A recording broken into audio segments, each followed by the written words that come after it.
Hello అందరికీ welcome to my YouTube channel. ఈరోజు చామదుంపల పులుసు చేశానండి. చాలా టేస్టీగా వచ్చింది. మీరు ట్రై చేయండి. కుక్కర్ తీసుకొని అందులో ఎగ్స్ చామదుంపలు వేసి 3 విజిల్స్ రానివ్వండి. ఒక కళాయిలో ఆయిల్ పసుపు వేసి ఆయిల్ హీట్ అయిన తర్వాత ఎగ్స్ చామదుంపలు ఎండినత్తలు వేసి ఫ్రై అవ్వనివ్వండి. అదే కళాయిలో పచ్చిమిర్చి కరివేపాకు అల్లం వెల్లుల్లి పేస్ట్ వేసి ఫ్రై అవ్వనివ్వండి. ఫ్రై అయిన తర్వాత ఉల్లిపాయలు వేసి ఉప్పు వేసి ఫ్రై అవ్వనివ్వండి. ఉల్లిపాయలు బ్రౌన్ కలర్లో వచ్చిన తర్వాత టమాటాలు వేసి మగ్గనివ్వండి.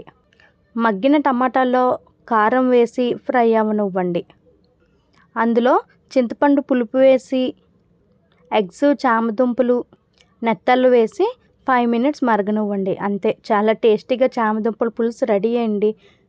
మీరు కూడా ట్రై చేయండి. ప్లీజ్ లైక్ అండ్ సబ్స్క్రైబ్ అండి.